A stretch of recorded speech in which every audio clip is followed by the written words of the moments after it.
Bonsoir à tous. Soyez tous les bienvenus à ce programme Suffit de croire. Ici à ma côté, j'ai mon épouse. Aujourd'hui, j'ai pris en flagrant. Elle avait une nouvelle veste et moi, je pensais que c'était ancien, mais non, c'était un nouveau.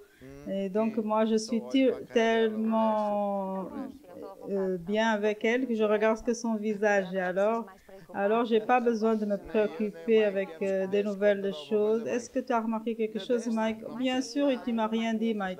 Alors, aujourd'hui, on a plusieurs musiques anciennes et belles et que vient Jésus. Et c'est un programme de foi qu'on a entendu tant de témoignages des personnes qui viennent à l'église, toutes réjouissantes. On entend tellement de bonnes choses. Alors, je peux que glorifier Dieu. Et on ne peut pas obliger que être avec Dieu, c'est le grand secret. Être avec Dieu, faire ce que Dieu dit. Alors là, oui, nous sommes en train de vaincre. Et cette chant, il est si belle qui nous dit, vaincu vient Jésus. Já refulge a glória eterna de Jesus, o Rei dos Reis. Breve os reinos deste mundo seguirão as suas leis. Os sinais da sua vinda mais se mostram cada vez. Vencendo vem Jesus. E o glória! Glória, glória, aleluia. Glória, glória, aleluia. Glória, glória, aleluia. Vencendo vem Jesus. E o clarim que chama os crentes à batalha já soou. Cristo à frente do seu povo, multidões já conquistou. O inimigo em retirada, seu furor patenteou. Vencendo vem Jesus. E o glória, glória, glória, glória, aleluia. Glória, glória, aleluia. Glória, glória, aleluia. Vencendo vem Jesus. Eis que em glória refulgente sobre as nuvens descerá. As nações e os reis da terra com poder governará. Sim, em paz e santidade toda a terra regerá. Vencendo vem Jesus. Vamos lá, e o glória. Glória, glória, aleluia. Glória, glória, aleluia. Glória, glória, aleluia. Vencendo vem Jesus. Vencendo vem Jesus. E vencendo vem Jesus. Gloire, gloire, gloire, alléluia. Est-ce que tu as entendu cette musique? Elle est joyeuse, elle est... Et toi, aujourd'hui, tu es toute bien là? C'est bien. Alors, nous avons ici le SOS. Vous pouvez appeler. Nous avons WhatsApp où vous pouvez appeler et poser vos questions et envoyer vos témoignages et vos photos, etc., etc. Et aussi, nous avons un panneau qui nous dit que vous pouvez poser vos questions. Et c'est là. Vous pouvez envoyer votre question à l'apôtre. Et voilà. Qu'est-ce qu'on peut faire d'autre? Est-ce qu'on a d'autres panneaux? De la convention, bien sûr. La convention, on a aussi les demandes de prière. La convention va être dans les dates prévues 17 à 22 août. Et cette semaine, ici, nos jeunes vont faire des panneaux. Mike aussi va faire un pour dire qu'on a des campings. Vous pouvez venir camper. Et aussi pour vous inscrire, il y a beaucoup de personnes qui le demandent et demandent s'ils peuvent venir de extérieur Portugal. Bien sûr, vous pouvez venir même de Neptune, de Mars, et ça va être une merveille. Tout le monde est réjouissant parce que Dieu il est si bon. Nous allons écouter maintenant un témoignage de parmi tant qu'on reçoit d'équipe de call center. Bonsoir, je suis Isaac et je collabore dans l'équipe de SOS. Une dame nous raconte qu'elle était devant chez elle quand elle a été abordée par un jeune. Au départ, elle n'a pas compris l'objectif de sa conversation, mais elle a décidé de l'évangéliser. Au long de la conversation, le jeune a commencé à confesser qu'elle servait le diable et qu'il avait des symboles dans son corps qu'elle invoquait le diable. C'est là qu'elle a compris que il voulait lui faire de mal, mais même comme ça, elle ne s'est pas arrêtée de parler. Elle a continué à parler de Jésus et elle a clamé le sang de Jésus. Le jeune, alors, il a été perturbé et il est parti. Voilà.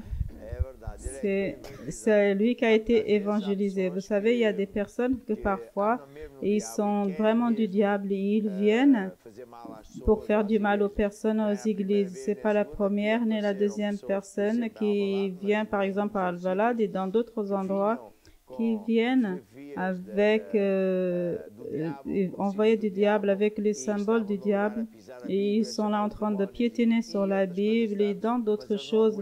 Mais ils n'arrivent pas à supporter parce que quand on commence à prêcher ou en louer Dieu, le Saint-Esprit de Dieu agit et ces personnes ne supportent pas.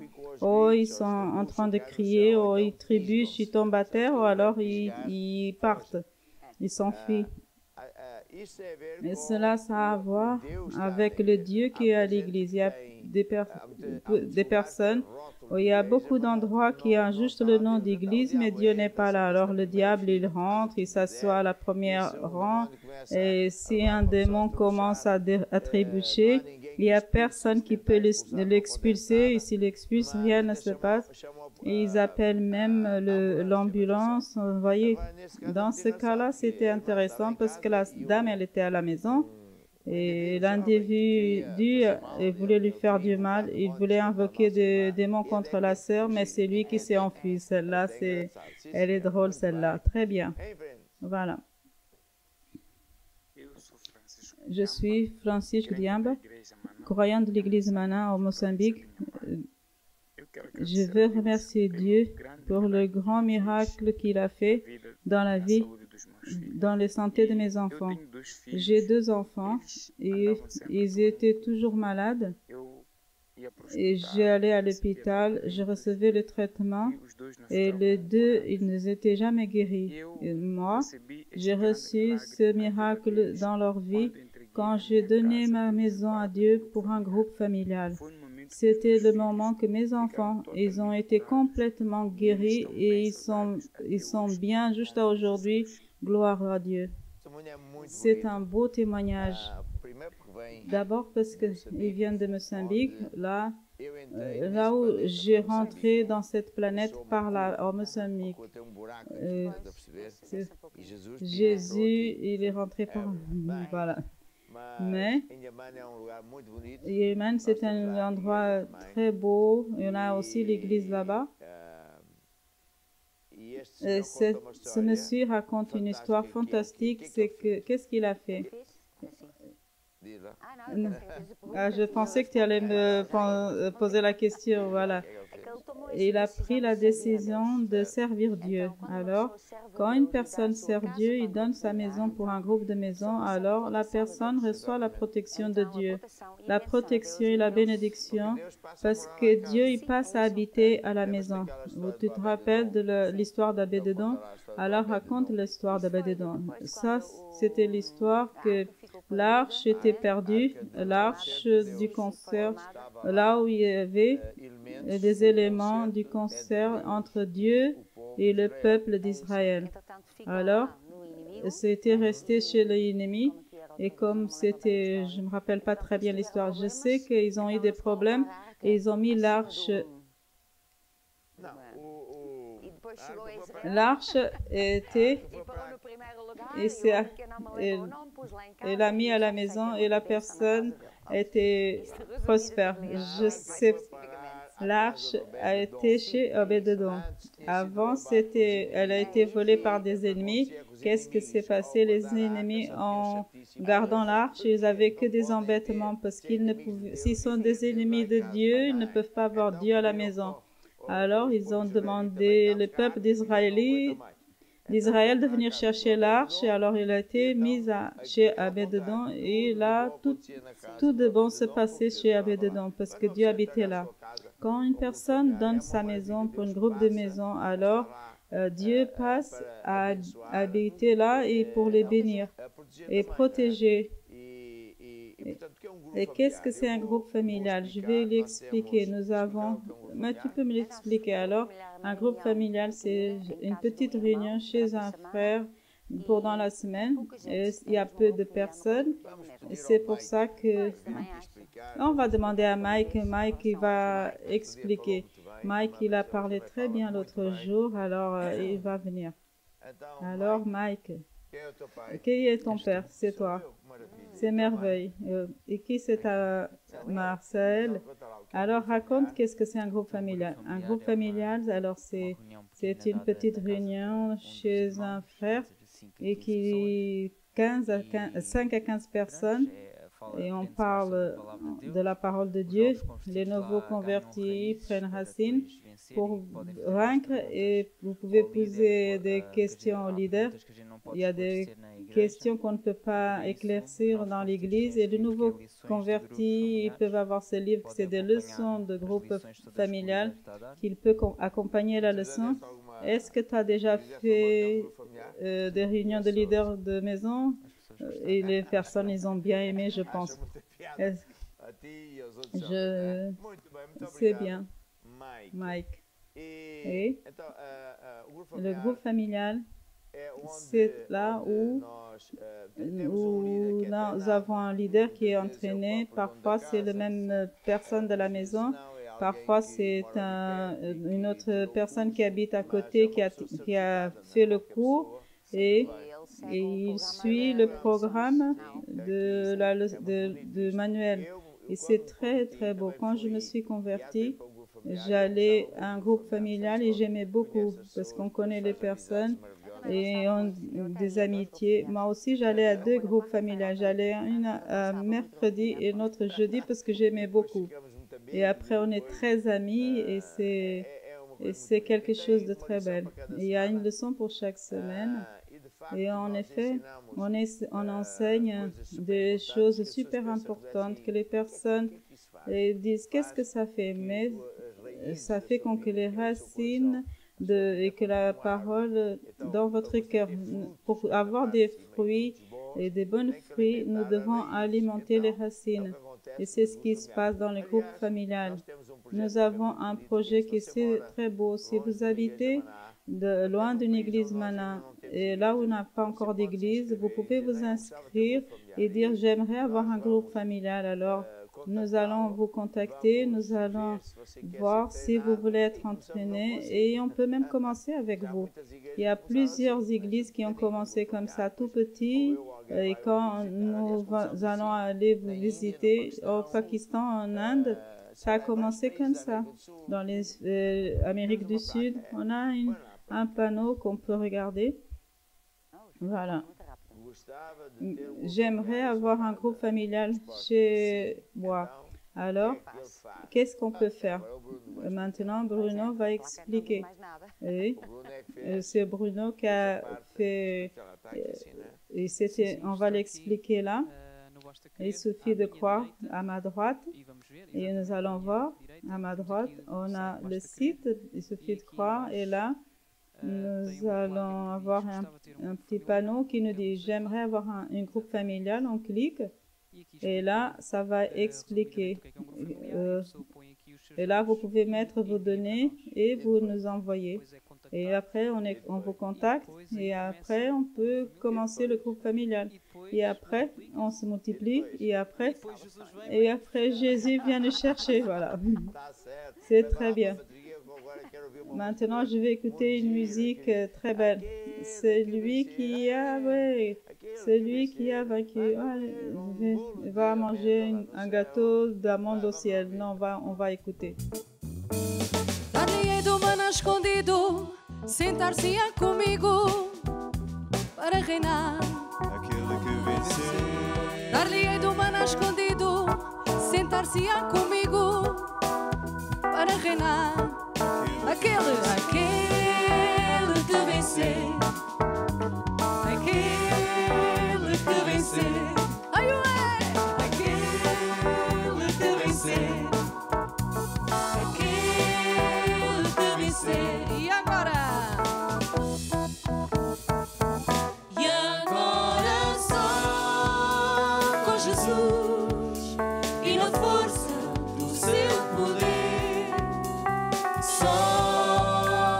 Jesus, meu irmão, nós vamos vencer agora só com Jesus e na força do seu poder. Só com Jesus, meu irmão, nós vamos vencer. Vamos lá, aquele que vencer, aquele que vencer. Aquele que vencer, aquele que vencer, aquele que vencer.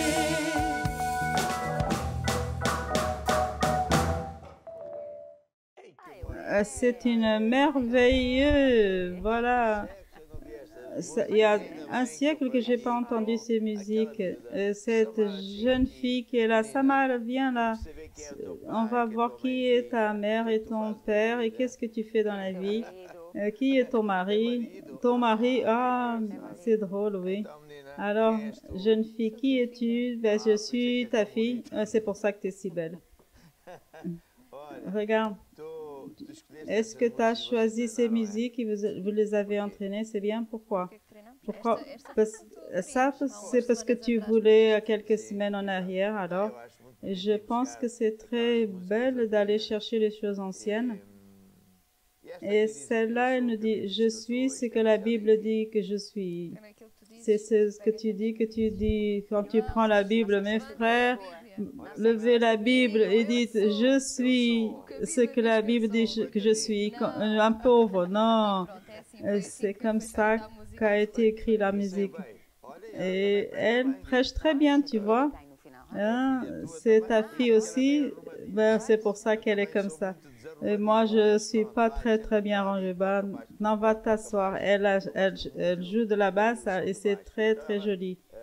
Et avant, elle jouait du piano, mais moi, je dis, mais va jouer de la basse. Et moi, je l'ai offert un et maintenant, elle joue très bien. On a d'autres témoignages, alors nous allons écouter. Bonsoir, je suis Catherine et je fais partie de SOS. Une dame, elle a partagé son témoignage à travers elle a été envoyée de son travail à cause de l'épidémie. Et elle a commencé à lire le livre des finances. Elle a commencé à sentir dans son cœur de mettre en pratique en semant en temps de faim. Et pendant le confinement, on l'a appelée pour aller travailler dans un autre emploi et gagner beaucoup plus et avoir de disponibilité pour servir Dieu. C'est très important. C'est un beau témoignage. Je n'étais pas attentif. Si. Je peux même dire son nom parce que j'ai dit qu'elle était de Braga parce qu'elle est de Francisco Mendes. Ouais, c'est écrit, tu as vu. Alors, elle était renvoyée, mais elle a commencé à lire le livre de finances et assister au programme de Sophie de Croix. Donc, on donne des témoignages que les personnes, après d'avoir lu ce livre, ils ont du succès. Alors, ils ont commencé à penser, comment je peux m'en sortir? Alors, je vais faire la même chose que les autres. Et il a semé en temps de faim. Il a commencé à pratiquer, voilà. Et Dieu l'a confirmé. Et après, il a eu ce témoignage. Il a lu le livre, il a eu le témoignage, voilà. Il gagne plus. Et le plus important, il a dit, il donne beaucoup d'importance d'avoir un temps pour aller à l'église. Parce qu'il y a des personnes que parfois ils oublient qu'ils reçoivent la bénédiction et après le diable apparaît avec des offres pour l'éloigner de Dieu et la personne, il ne se devient pas une bénédiction alors.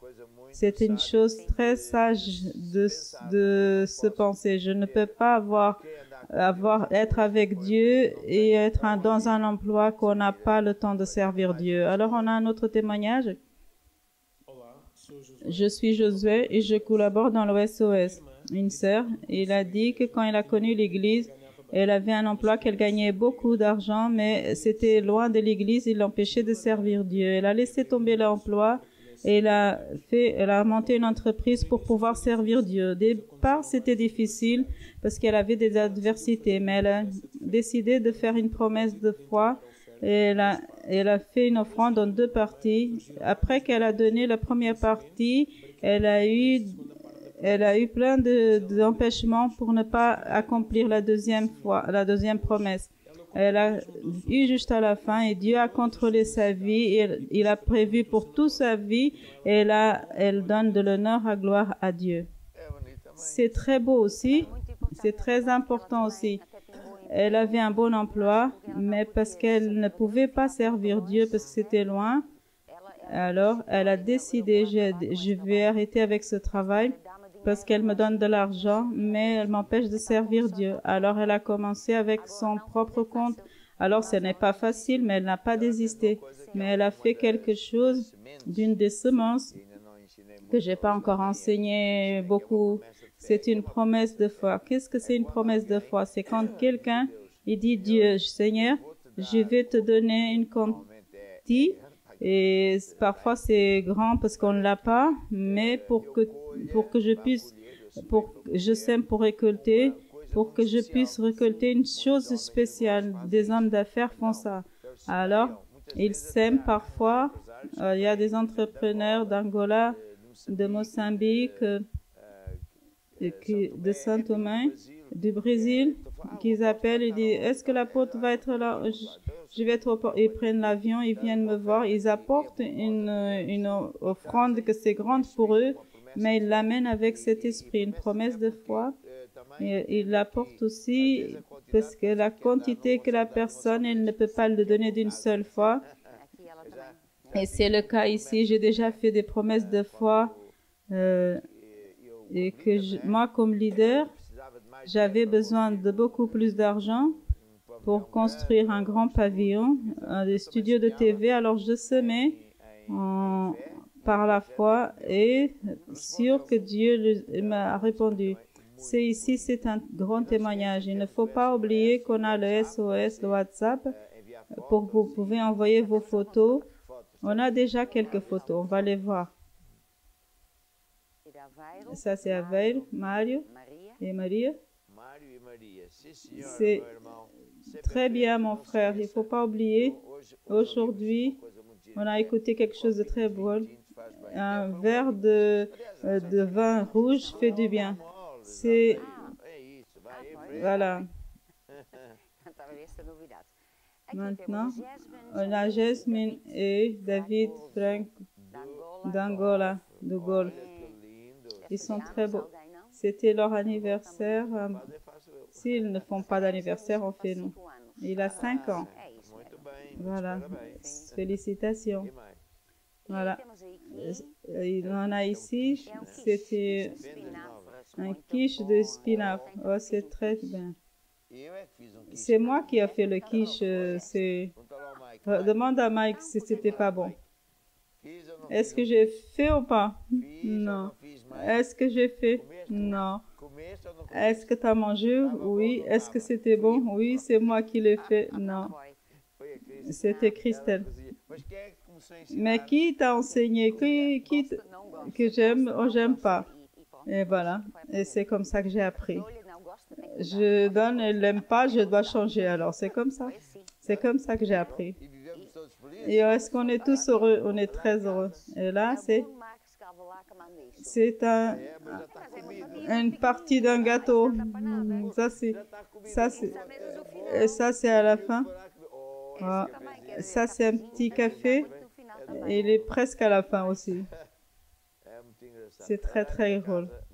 Chez moi, c'est très drôle. Moi, je mange à la mode portugaise. Que voilà, vous savez, c'est comme ça.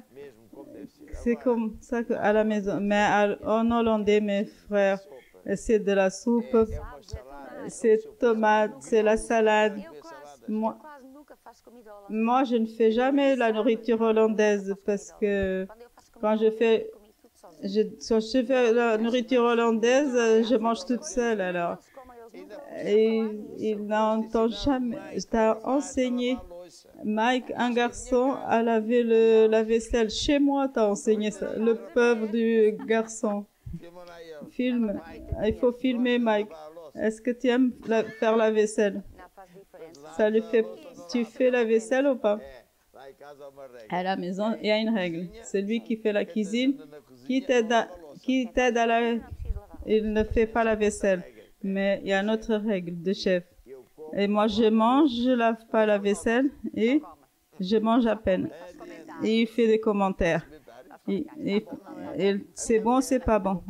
Elle fait les pâtes à compte. Et on laisse pour délicatesse, on laisse un petit peu parce que ma fille, l'autre jour, il nous a invités des pommes de terre, on ne le voyait même pas.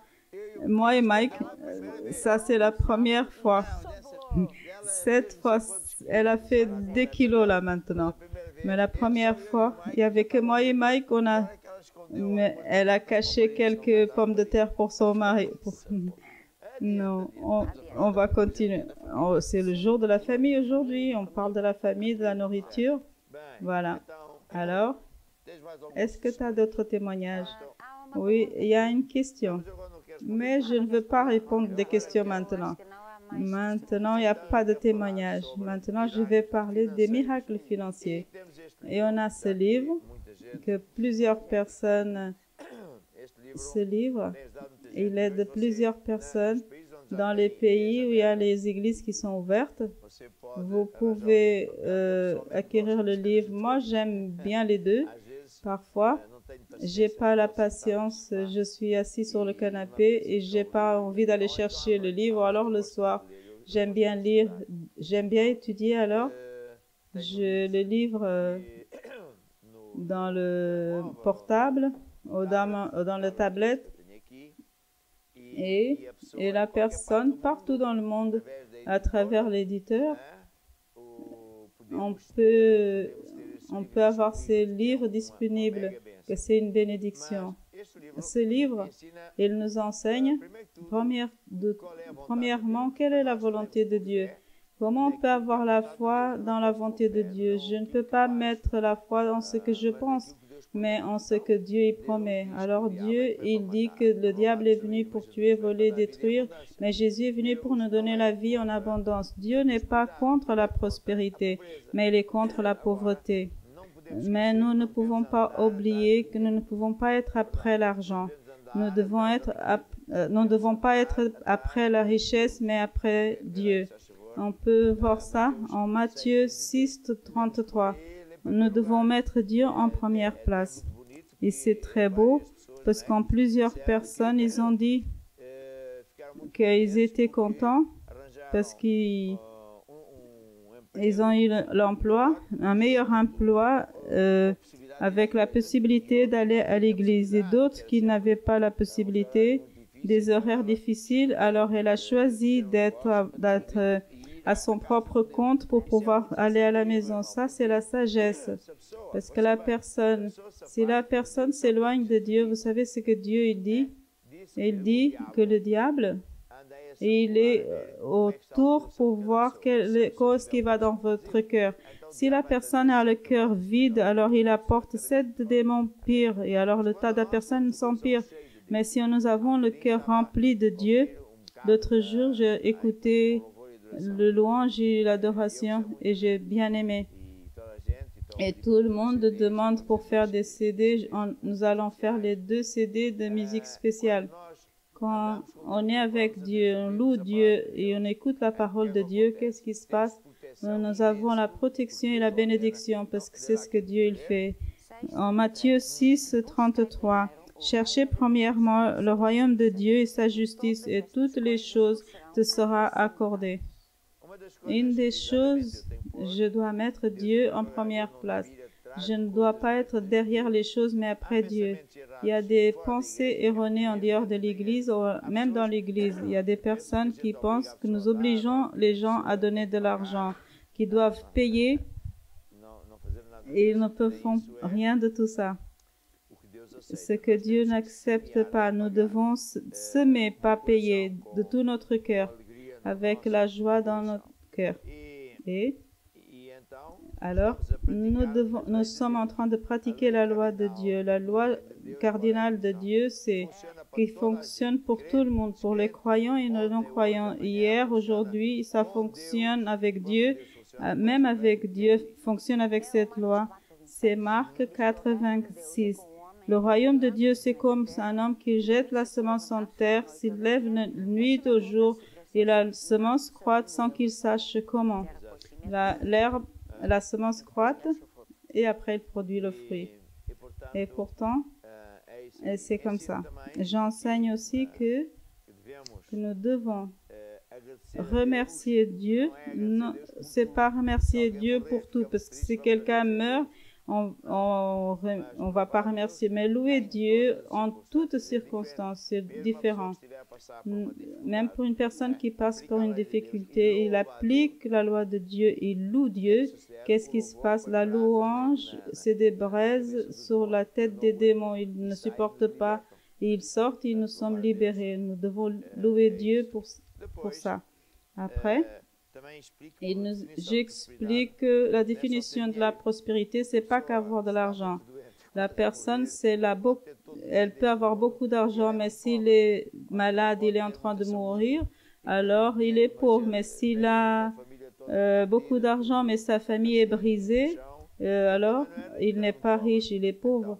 La prospérité, alors, c'est avoir toutes nos nécessités prévues en tout domaine, et c'est ce que Dieu veut faire. C'est pour ça, en 2e de Jean, mes bien-aimés, je désire que tu vas bien en toutes choses, que tu es en bonne santé, ainsi comme va ton âme. Alors, la volonté de Dieu, c'est ça. Le diable, non. Le diable, il vient pour tuer, voler, détruire. Il nous dit les promesses de Dieu dans le domaine financier. Christ nous a rachetés de la malédiction de la loi. Les personnes qui n'ont pas Jésus, tant de fois on entend dire je vais si bien, mes collègues. Oh, mais comment c'est possible? Mon collègue ingénieur, j'ai une entreprise, tout a passé bien, mais tout d'un coup tout est brisé. C'est toujours la même chose. Oh, j'avais un emploi, une entreprise, tout se passait très bien, et à chaque fois que ça commence à aller mieux, alors il y a tout d'un coup, tout se brise. Alors c'est les malédictions que la Bible nous parle. Quand quelqu'un sert Dieu, il marche avec Dieu, alors nous sommes rachetés, éloignés des malédictions. Le diable ne peut pas nous toucher. Et au contraire, vers nous, il y a les bénédictions. Le Seigneur envoie les bénédictions qui soient avec toi dans tes greniers, partout où tu imposes tes mains. Et il te mettra à la tête et non par la queue, en haut et jamais en bas. Alors, nous avons plusieurs exemples que je raconte ici. Par exemple, Isaac, c'était un homme de Dieu qui a vécu pendant le temps de grandes crises. Mais il allait quitter le pays parce que tout allait mal, mais Dieu l'a apparu, il a dit, je vais être avec toi. Et pourtant, et après, il a prospéré. Rien que la première année, il a récolté 100 fois plus de ce qu'il avait semé. Il est devenu très, très riche. Alors, qui nous fait prospérer? C'est Dieu. Il y a un passage biblique qui est en Proverbe qui nous dit, si Dieu nous, c'est un psaume 127. C'est un psaume. Si c'est pas Dieu qui construit notre vie, notre mariage, en vain, on va le construire. Si le Seigneur ne bâtit pas la maison, en vain travaille ce qu'il édifie. Si l'Éternel ne veille pas sur la ville, en vain travaille celui qui veille. Si l'Éternel ne bâtit pas la maison, en vain travaille ce qu'il a bâti. Si l'Éternel ne veille pas sur la ville, en vain veille. Une personne qui est orgueilleuse, elle pense qu'elle n'est pas sage parce qu'il pense qui est lui, il va mourir, il n'amène rien. Alors, il est limité. Et le bénisseur, il fonctionne toujours, c'est Dieu. Nous devons avoir la foi en Dieu, la foi et confiance en Dieu. Et après, dans le livre, j'enseigne aussi la loi de semer pour récolter. Comme on a déjà parlé, au Marc 4, le royaume de Dieu, c'est comme si un homme jette la semence en terre et qu'il dort et qu'il veille que la semence, elle croîte sans qu'il sache comment. Car la terre fortifie d'elle-même d'abord l'herbe Et après l'épi, après le grain formé dans l'épi. Et quand le fruit est mûr, on met la faucille car la moisson est là. Et c'est pour ça que Jésus l'a dit en Luc 6, 38, « Donner, il te sera donné. Sème d'abord et tu récolteras après. » Parce que ce sont des semences. Alors, ce livre nous enseigne ces choses. C'est pour ça que les frères, ils sont en train de pratiquer et ça fonctionne. C'est pas parce que c'est mon livre. C'est mon livre qui enseigne les secrets de Dieu. Alors, j'enseigne aussi que nous devons semer d'abord pour récolter après. Il y a longtemps que j'entends pas ça, des personnes qui disaient « Apôtre, priez pour moi, quand Dieu me bénira, je vais apporter une bonne offrande à l'église puisque j'aime beaucoup Dieu. » Et moi, je disais « Ma sœur, mon frère, c'est pas la peine de prier, premièrement, parce que l'argent ne vient pas par la prière.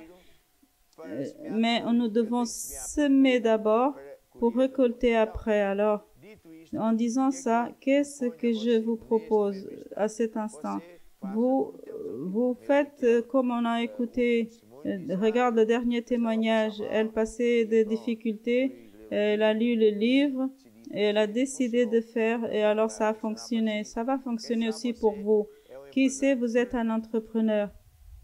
Et je vais vous dire une chose. Parfois, dans mon cas, ça arrive avec beaucoup de fréquence. Quand je parle avec Dieu et l'Esprit de Dieu vient à moi, il me dit des choses. Je vois des secrétaires d'État, des ministres de gouvernement qui sont en affliction parce qu'ils ont marché dans les mauvais chemins et on va les confisquer leurs biens et ils doivent répondre en tribunal. Il faut vous repentir devant Dieu. Demandez pardon à Dieu. Ne venez pas avec des excuses. Vous avez commis des fautes et dites-le. Et venez à l'église. Vous avez honte de Dieu. Dieu va avoir honte de vous. Mais si vous faites ce qu'on est en train d'enseigner là, vous avez rentré dans les mauvais chemins. Alors maintenant, appliquez la loi. Parce que Dieu vous aime. Il n'aime pas le péché, mais il vous aime. Je vois aussi dans mon esprit des personnes, des jeunes qui viennent de se marier. Ils ont perdu leur emploi dans l'Afrique, dans l'Est et dans d'autres pays. Alors faites ce que je suis en train de vous enseigner là. Parce qu'on a déjà entendu des témoignages des personnes qui habitent partout dans le monde. Et ça s'est passé, ils ont mis la loi de semer pour récolter, ils ont réussi et Dieu les a donné un nouveau emploi. Alors Dieu va faire la même chose avec vous. Maintenant, il y a le panneau que vous pouvez voir comment vous pouvez appliquer cette loi pour semer et récolter. Et pendant ce temps, on va chanter un chant à propos de ce thème. As bênçãos de Abraão são minhas. As bênçãos de Abraão são minhas. Estou por cima e não por baixo, por cabeça e não por cauda. As bênçãos de Abraão são minhas. As bênçãos de Abraão são minhas. As bênçãos de Abraão são minhas. Abençoado ao entrar, abençoado ao sair. As bênçãos de Abraão são minhas. As bênçãos de Abraão são minhas. As bênçãos de Abraão são minhas. Abençoado na cidade, abençoado no campo. As bênçãos de Abraão são minhas. As bênçãos de Abraão são minhas. As bênçãos de Abraão são minhas. Abençoado no trabalho, abençoado no celeiro. As bênçãos de Abraão são minhas. As bênçãos de Abraão são minhas. As bênçãos de Abraão são minhas. Abençoado ao entrar, abençoado ao sair. As bênçãos de Abraão são minhas. Amen. Amen. Tendez la main vers moi et je vais prier. Cher Père Céleste, j'apporte toutes ces personnes devant toi et qui sont en direct avec nous, qui ont décidé d'utiliser tes lois, ils ont eu confiance dans ta parole. Et je déclare en ton nom, Jésus, que tous ils vont prospérer. Et tous ils vont voir la multiplication de ces semences. Ils vont vers le miracle financier. Et dès maintenant, nous te louons parce que nous allons écouter des témoignages. Amen et Amen. Encore un petit peu de musique. São minhas, as bênçãos de Abraão são minhas. Estou por cima e não por baixo, por cabeça e não por cauda. As bênçãos de Abraão são minhas. Ils sont à mienne et à toi. Et maintenant, c'est le moment d'écouter la parole sur la famille. La famille. Nous tous, nous sommes des enfants du père et de la mère. Voilà. Fils de la mère. Le seul qui n'a pas été fils de père et mère, c'est Adam et Ève. Mais une chose que tu dois te rappeler, c'est qu'Ève, il est né à cause de l'Adam. Oui, c'est vrai. Mais pourquoi je dois apprendre ça? Je le savais déjà. Adam, il était très triste, bien sûr. Il était tout seul. Et après, Dieu, il a créé Ève et il était très heureux. Il était super heureux. Finalement, c'est une merveille. Alors, pourquoi nous n'écoutons pas une musique qui est belle et dire « Je suis ce que la Bible dit que je suis ». Quand on parle du mariage, nous devons comprendre que le mariage, c'est une ordonnance de Dieu. C'était le premier de tous, même avant que Dieu ait instauré l'Église. Qui sait mieux ce que c'est un mariage? Ou ce que nous devons faire, qu'est-ce que ça consiste, qu'est-ce que c'est le travail, le devoir l'un de l'autre. Qui peut mieux nous enseigner sinon Dieu? Nous allons écouter ce chant. Eu sou o que a Bíblia diz que eu sou. Eu tenho o que a Bíblia diz que eu tenho. Eu posso o que a Bíblia diz que eu posso. O que a Bíblia diz que eu posso fazer. Eu sou um filho. Eu sou um filho de Deus. Eu sou uma nova criatura. Sou um santo, até pareço e sou. Eu sou o que a Bíblia diz que eu sou. E o que é que está a dizer que você é uma santa? A Santa Filipa. Por que você diz isso? Não, pode filmar ela também. Ai, por que você diz que é santa? Parce que Dieu m'a sanctifié. Est-ce que c'est écrit? C'est écrit dans la Bible. L'apôtre, il a enseigné. Est-ce que c'est écrit? La première de Corinthiens, il nous dit. L'évêque, il est en train de m'aider. Nous sommes sanctifiés en Christ. L'apôtre Paul a écrit à l'Église, aux frères qui étaient appelés aux saints. Partout dans le monde, ils sont saints aussi. Bien? Est-ce que tu savais ça? Voilà. Je suis ce que la Bible dit que je suis. Et comment est la deuxième? Je suis saint. On dirait que je le suis. Alors, continue. Tu peux continuer.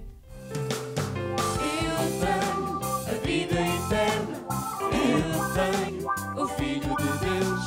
Tenho o diabo debaixo dos meus pés. Eu tenho a vitória por Cristo Jesus. E o que é que eu sou? Eu sou o que a Bíblia diz que eu sou. Eu tenho o que a Bíblia diz que eu tenho. Eu posso o que a Bíblia diz que eu posso. O que a Bíblia diz que eu posso fazer. Eu posso orar. Eu posso orar. Eu posso louvar e me alegrar. Posso dançar, amar e perdoar. Eu posso tudo o que a Bíblia diz que eu posso. O que é que eu sou? Eu sou o que a Bíblia diz que eu sou. Eu tenho o que a Bíblia diz que eu tenho.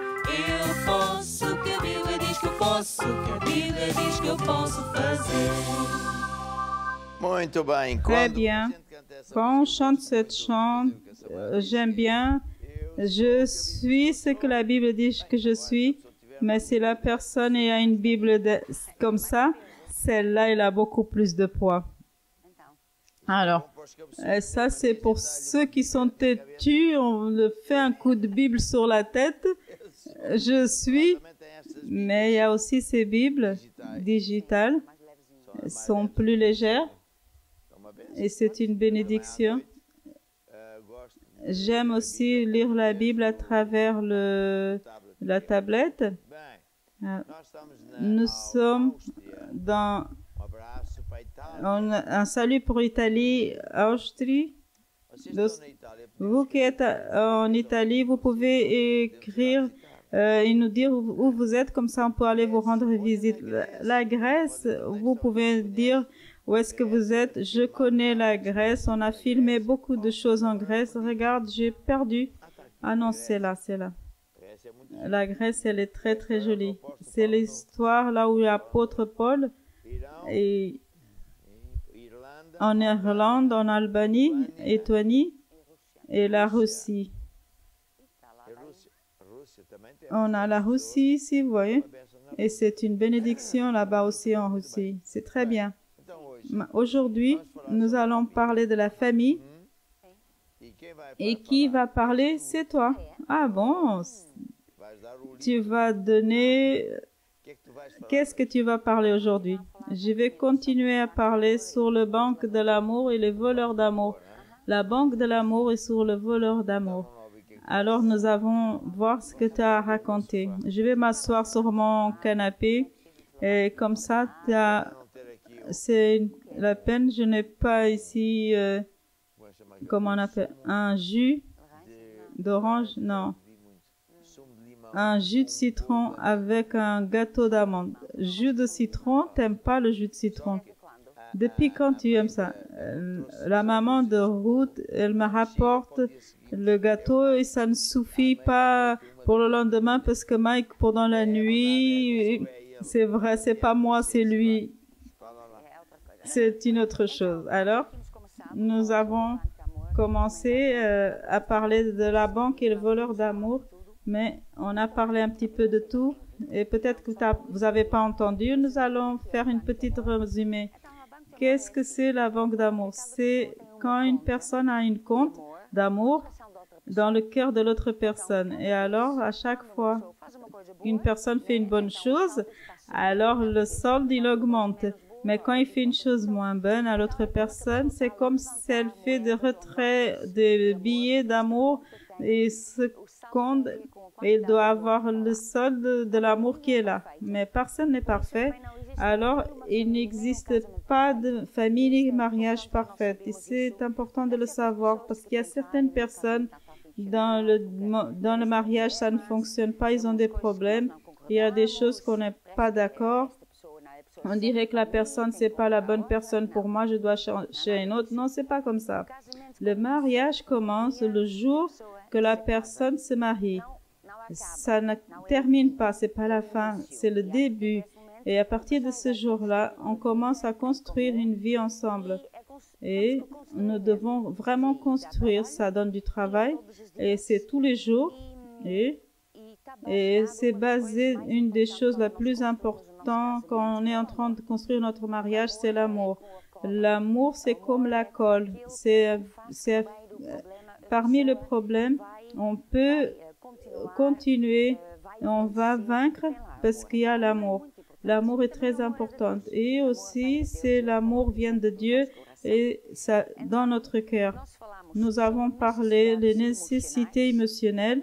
La nécessité émotionnelle, c'est quelque chose, quand c'est comblé, la nécessité que la personne a, alors la personne, elle est très heureuse. Mais quand ça n'est pas comblé, que la personne est en manque, elle est malheureuse parce que pour elle, c'est très important ça. Alors, on a parlé de plusieurs choses. On a parlé aussi, il y a des choses importantes pour l'homme, il y a d'autres plus importantes pour la femme.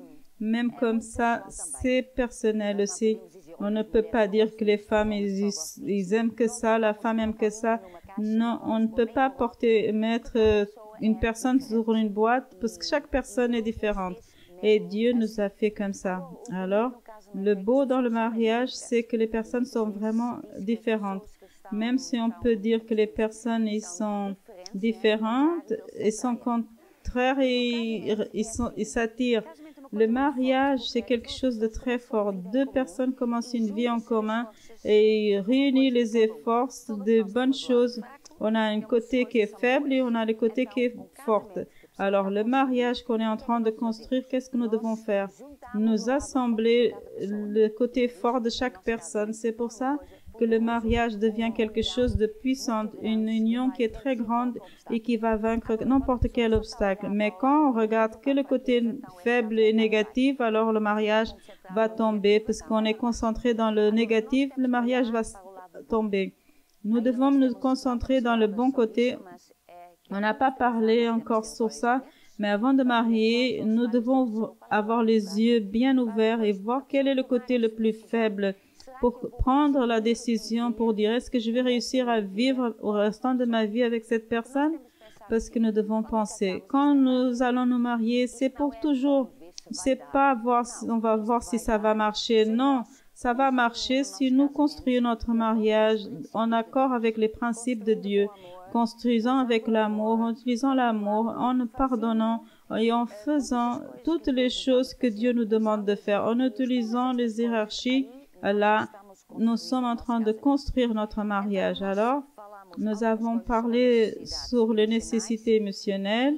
Je veux parler aussi, il y a une chose qui est importante, une chose très importante dans le mariage, c'est l'honnêteté. Nous devons être honnêtes. D'un côté, c'est une nécessité émotionnelle. Quand nous sommes honnêtes, nous se sentons bien parce qu'on connaît l'autre personne. Alors, la personne qui change souvent, et la personne n'est pas pareille, on change. L'épouse, avant de se marier, elle était une personne, elle comme le mari, après on change. Parce qu'il y a d'autres responsabilités et parfois la responsabilité que la personne a fait comme que la personne change. Avant de se marier, elle n'était pas quelqu'un de préoccupé, elle se prenait pas la tête, elle pensait juste à rigoler. Mais après le mariage, tout d'un coup, elle doit penser à l'argent, elle doit avoir des factures à payer, elle doit maintenir vraiment le travail parce que sinon elle n'a pas d'argent pour payer les factures. Tout d'un coup, elle est plus préoccupée parce que elle doit faire à manger, elle doit faire, elle doit prendre soin de la famille. Et quand il y a des enfants, c'est encore une autre responsabilité. Alors la personne change avec les circonstances, avec le travail qu'on a, ça fait qu'on change. Et parfois, avant le mariage, la personne, ils ont des rêves, ils vont faire des choses dans leur vie, mais parfois, ces choses changent parce que ça a à voir avec ce qu'on est en train de traverser, les choses qui se passent dans notre vie. Et c'est important de parler. On a déjà parlé qu'on doit avoir des conversations dans le mariage, mais il faut être honnête. D'un côté, quand on est honnête et qu'on parle la vérité, on est en train de construire notre mariage. De l'autre côté, quand la personne n'est pas honnête, elle ne dit pas la vérité, elle est en train de mentir, ou elle ne parle pas, elle cache les choses, alors c'est le côté qui, ça vole l'amour dans le mariage. Et ça fait que le solde dans le compte de notre amour, de l'amour dans le cœur de notre épouse ou notre époux, ça va baisser parce que c'est un très grand voleur. Parce que tout d'un coup, on découvre la vérité et des années en arrière, elle n'a rien dit et tout d'un coup, ça vient à la lumière. Alors, c'est très important d'être honnête et dire ce que nous sommes, qu'est-ce qu'on pense, qu'est-ce qu'on n'aime pas. Et aussi, quand la personne change, elle parle. Et quand la personne, elle n'est pas honnête, il faut reconnaître. Si une personne, elle n'est pas honnête, elle ne dit rien de certaines choses, alors ça va faire quand la personne, l'autre, il découvre tout et la réalité vient à la lumière. Parfois, c'est pire que quand une personne commet des fautes. Parfois, une personne elle peut faire quelque chose et elle dit, après elle a honte, elle voit que c'était pas très joli, elle n'a rien dit. Mais quand l'autre, il vient à savoir que l'autre, il a menti c'est pire encore. Mentir, c'est quelque chose du diable. Le diable, il est le père des mensonges. Alors, quand une personne découvre que l'autre, il l'a menti pour longtemps, alors tout tombe à terre. La personne dit, mais il m'a menti à propos de cela, il m'a caché ça. Alors, la personne pense, est-ce que maintenant il dit la vérité? Et on perd la confiance de l'autre. Et ça, c'est un sujet très important. D'un côté, c'est le voleur qui vole vraiment, et de l'autre côté, quand nous sommes honnêtes, ça fait quelque chose qu'on est en train de construire. Même quand on a cette faiblesse, en parlant, je dis, c'est ma faiblesse, je ne savais pas, mais ça fait qu'on connaît l'autre. Alors, ça fait qu'on peut l'aider les uns les autres.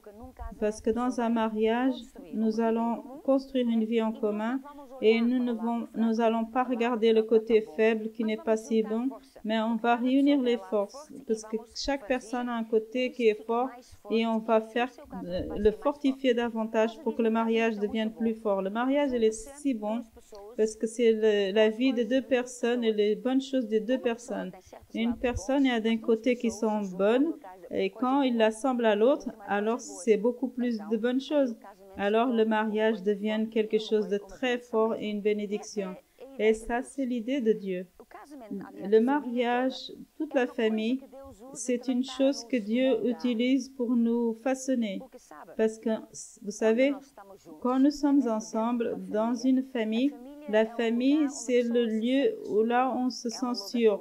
C'est l'endroit, en réalité, Dieu est en train de nous entraîner pour qu'on puisse vivre avec d'autres personnes qui ont d'autres caractères, qui pensent différemment. Et ça fait qu'on apprend beaucoup de choses dans la vie. On apprend que les personnes sont différentes. On apprend que les personnes, ils ont des réactions différentes. On apprend que nous devons faire la parole de Dieu et nous devons pardonner, à ne pas dire du mal.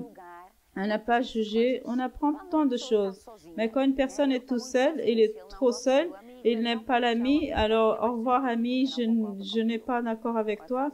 Il fait une chose, bon, c'est fini cette amitié. Mais dans une famille, dans un mariage, on a pris cet engagement devant Dieu. Le mariage, c'est ça, on a un engagement devant Dieu et que nous allons être fidèles, nous allons construire une famille ensemble, nous allons vivre ensemble et quand il y a une tempête, un problème, nous allons lutter et nous allons vaincre. Alors ça fait que nous aussi, on peut être façonnés devant le mariage et aussi ça forme que ça sera un très beau mariage. Ça fait que le côté qui est plus faible et l'autre ça devient un équilibre. Une personne qui sait faire une chose d'une façon ou de l'autre, et ça change alors. Dieu s'utilise des failles ou des choses moins bonnes pour nous façonner alors. C'est important de le savoir parce que Dieu en réalité, il utilise tout dans notre vie, toujours pour le bien. Toujours pour le bien parce que pour qu'on puisse ne pas regarder les problèmes et fuir. Il y a des personnes qui ne réussissent jamais dans la vie. Ce sont ces personnes qui, quand il y a un problème, quand il y a une difficulté, ils fuient. Ils ne luttent pas. Ils désistent tout de suite. Ils disent, non, je ne veux pas ça pour moi, je n'aime pas, je m'en vais. Alors, cette personne, elle n'aura jamais rien dans la vie. Pourquoi? Parce qu'il n'a pas appris peut-être dans sa famille, d'être quelqu'un de persistant et de lutter et d'aller jusqu'à la fin. N'importe quel obstacle est fini. Dans le mariage, dans la famille, nous devons apprendre, non seulement apprendre, mais transmettre ça à nos enfants. Et ça, c'est une manière d'être. C'est une manière de vivre. Nous devons apprendre, quand il y a un obstacle, c'est pas un désastre. Quand il y a un problème, c'est pas la fin du monde. C'est à peine un obstacle et on peut regarder l'obstacle et penser, alors ça c'est un obstacle, mais je ne suis pas là dans ce mariage, dans cette famille toute seule. Dieu il est là. On a mis Dieu en première place, alors nous allons vaincre. Et la personne ainsi, quand il y a un obstacle, qu'est-ce que la personne elle va faire? Elle va voir qu'est-ce que Dieu dit dans sa parole. Et chacun va s'analyser et dire qu'est-ce que je suis en train de faire, qu'est-ce que j'ai fait, alors comment je vais faire. Et la personne, elle s'analyse, elle va corriger les choses et changer. Et ainsi, la personne regarde cette montagne, ce problème dans la vie, elle va le résoudre. Et qu'est-ce qui va se passer? Ça va se passer que le couple va vaincre et dans le problème, le couple devient plus fort. Parce qu'après n'importe quel problème, n'importe quelle tempête dans la vie, dans le mariage, dans la famille, la personne s'assemble parce qu'elle ne désiste pas, parce qu'elle acclame Dieu et Dieu rentre et Dieu utilise cette situation pour nous enseigner des principes. Et non seulement pour savoir des choses, mais pour qu'on applique et faire dans notre vie. Alors, nous allons vaincre. Et ces principes que nous savons déjà, mais parce qu'on le met en pratique, alors ça va faire que ça rentre dans notre cœur et ça commence à faire partie de notre vie. Par exemple, de pardonner. C'est si important de pardonner. Le pardon, c'est quelque chose de très important. Même dans la prière que Jésus nous a enseignée, notre Père, il dit aussi on doit pardonner les uns des autres parce que quand on pardonne, aussi Dieu va nous pardonner et nous devons nous rappeler, je ne suis pas parfait et la personne elle a besoin du pardon de Dieu. Alors, qui sommes-nous pour dire je ne pardonne pas l'autre parce qu'il a commis des fautes? Alors, vous n'allez pas pardonner, mais Dieu nous pardonne. Alors, quand nous pardonnons, quand nous prenons cette décision de pardonner, le pardon, c'est pas un sentiment. Le pardon, c'est une décision que la personne prend parce que c'est un principe de Dieu, c'est une loi de Dieu, c'est quelque chose que Dieu a dit de faire. Alors, notre décision nous doit pardonner. C'est pas parce que la personne, elle est bien, non, c'est pas parce qu'elle n'a pas commis d'erreur, mais quand on pardonne, nous aussi, nous allons recevoir le pardon de Dieu. Et quand nous pardonnons, nous allons vaincre les situations dans notre vie. Maintenant, il y a des personnes qui gardent ça dans leur cœur. Et plusieurs choses qu'on a parlé sur le voleur d'amour. La personne, parfois, elle utilise le traitement du silence. Elle garde ça dans leur cœur. Ils ne parlent pas beaucoup, ils n'explosent pas et on dirait que tout va bien, mais ils gardent ça dans le cœur. Et tôt ou tard, ça va exploser aussi, sauf que ça n'explose pas à l'extérieur, mais à l'intérieur. Et cette personne, parce qu'il n'a pas pardonné, et elle est atormentée par des démons. Et la personne dit, mais ça c'est différent, ça c'est dans le mariage. Non, le principe c'est pareil. Quand on ne pardonne pas le mari, on ne pardonne pas l'épouse, alors vous ne pouvez pas pratiquer la parole de Dieu. Alors Dieu dit, quand la personne ne pardonne pas, et il est entre les mains des bourreaux. Et alors, parfois, des personnes, ils sont malades, ils ont des problèmes. Oh, l'homme, il a des problèmes parce qu'elles n'ont pas pardonné. Quand nous ne pardonnons pas, ça nous affecte. Ça n'affecte pas l'autre personne. Parfois, l'autre personne, elle n'a même pas fait pour mal. Elle ne sait même pas très bien ce qu'elle a fait. Elle sait, mais pourquoi elle n'est pas comme ça avec moi? Pourquoi elle est étrange? Pourquoi elle est comme ça? Et l'épouse qui est toujours joyeuse et le mari qui était toujours heureux et tout. Et après, ils sont amers, quelque chose. Mais pourquoi?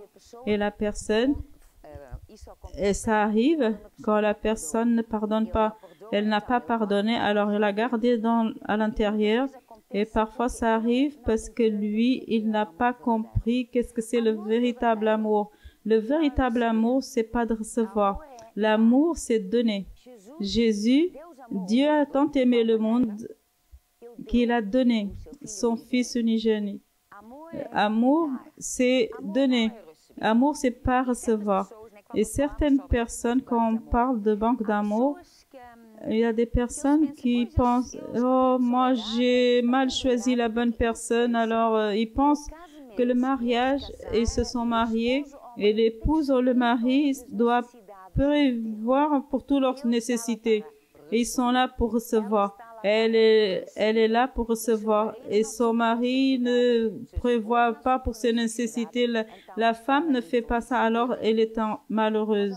Mais l'amour, c'est pas de recevoir. L'amour, c'est donner. Et quand nous donnons, Jésus, il a dit, c'est beaucoup mieux donner que recevoir. Parce que quand nous donnons, quand nous donne de l'amour, quand nous donnons que nous sommes en train de vivre comme Dieu l'a vécu, alors automatiquement, quand nous donnons, nous allons recevoir une joie. C'est une très grande joie. Je pense que tout le monde sait, quand on donne quelque chose, on sent une joie. Et on ne sait même pas comment vient cette joie, mais elle vient de Dieu. C'est parce que Dieu il est content quand nous donnons. Et c'est aussi un principe de semer pour récolter. Et ça fonctionne même très important dans tous les domaines. Et quand on enseigne ça, quand nous sommes en train de parler de domaine financier, ça fonctionne aussi dans la famille, dans le mariage. Quand nous donnons, nous sommes en train de semer l'amour. Nous sommes en train de semer le pardon. Nous sommes en train de semer la confiance dans l'autre personne, penser le bien et croire en elle. Alors, quand nous sommes comme ça, quand nous semons ça, alors nous allons récolter. Alors, ça va faire que on va faire que notre famille, notre mariage grandisse. Et c'est très important. Il y a aussi certaines choses, quand on a parlé des nécessités émotionnelles, une des choses, par exemple, c'est que tout le monde aime dans le mariage. C'est important que l'épouse, qu'elle comprenne qu'elle a été faite pour le mari. Elle a été faite pour son mari, pour être une compagne, ou celle qui l'aide. Parfois, dans un mariage, je pense, le couple, ils sont séparés, ils ne font rien ensemble. Ils ne font pas des choses ensemble. Et les activités de loisirs, un aime une chose, l'autre aime l'autre, ils ne font pas des choses ensemble. Même quand ils sont à la maison, ils mangent ensemble, mais quand ils ont un temps libre, il faut chacun leur chose de leur côté. Alors, je ne vais pas dire qu'on doit tout faire ensemble, de certaines choses qu'elle aime faire et que lui, il aime d'autres. Chacun peut faire des choses qu'elle aime, mais il doit avoir des loisirs ensemble. Ils doivent se promener ensemble. Ils doivent construire ce temps. Parce que nous ne pouvons pas construire notre mariage seulement quand on est en train d'éduquer les enfants ou quand on est de certaines choses, spécialement quand on a un temps libre, il faut faire des choses ensemble. Je connais des familles, des couples, quand il y a des vacances, il y en a un qui va d'un côté avec des amis et elle va de l'autre côté avec ses amis. En réalité, ils sont c'est un très danger pour leur famille, pour leur mariage.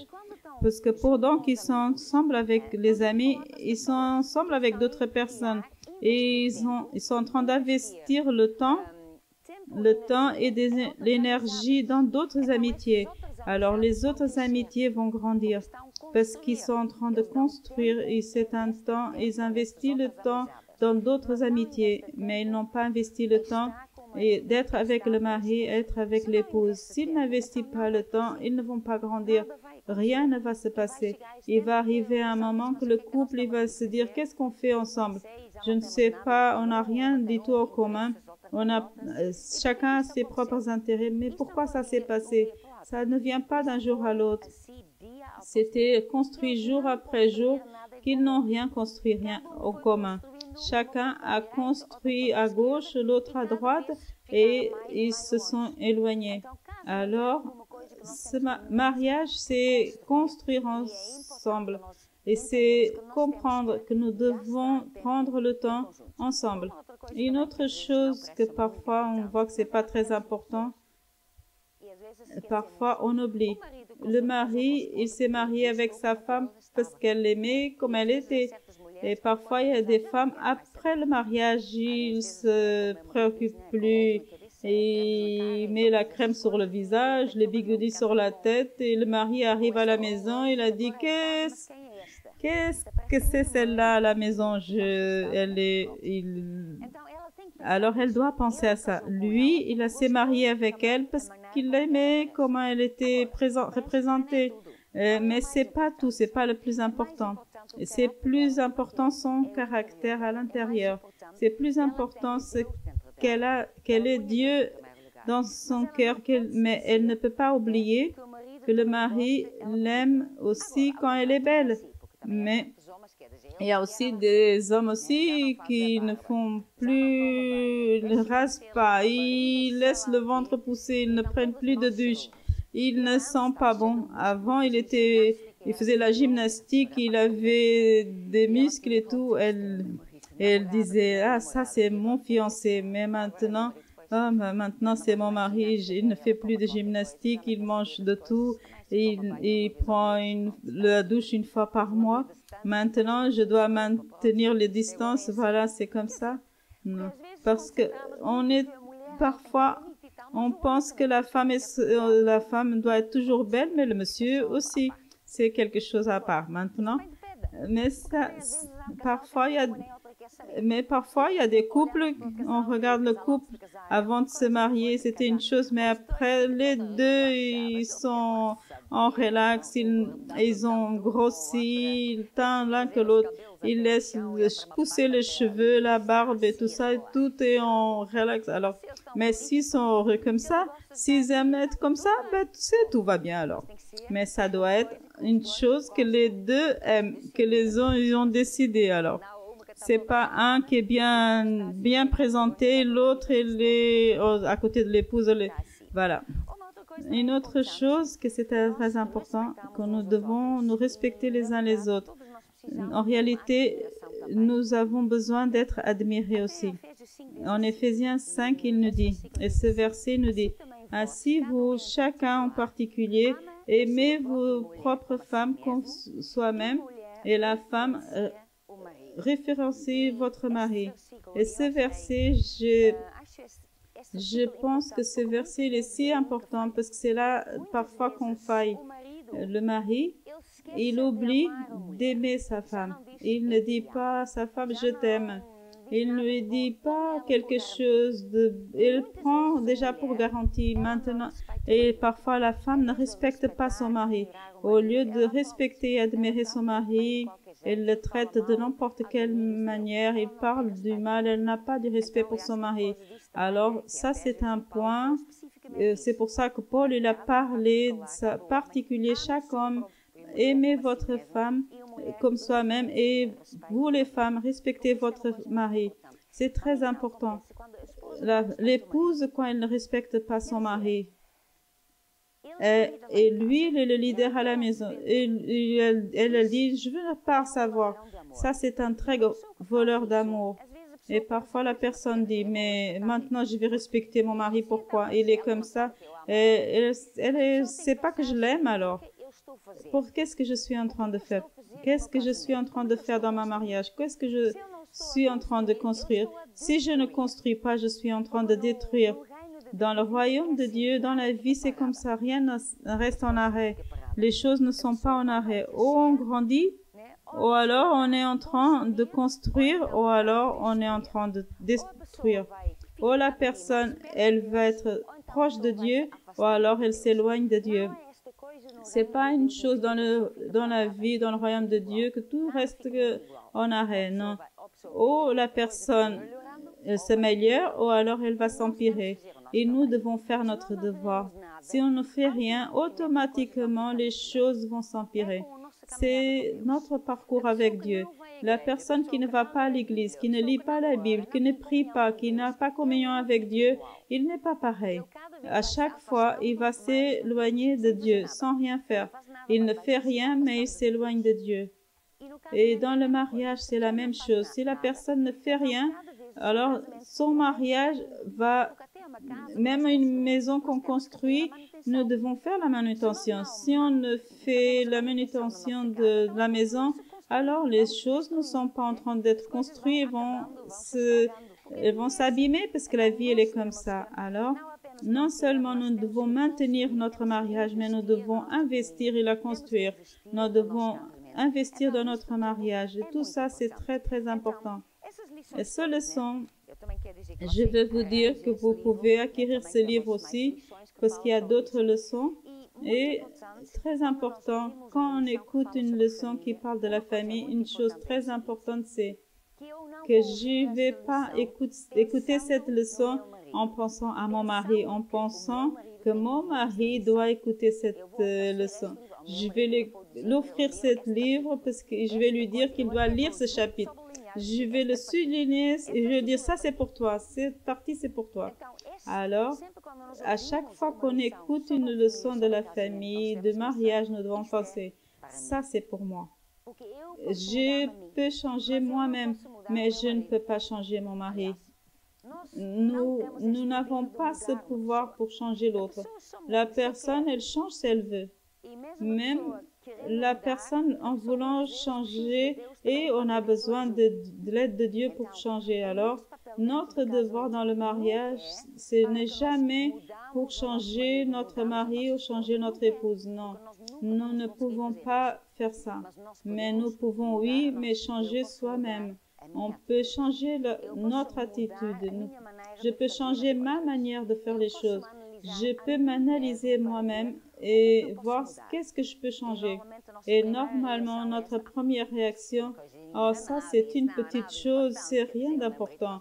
Mon mari, elle fait des choses beaucoup plus grandes, mais moi, c'est trop petit, c'est tout petit.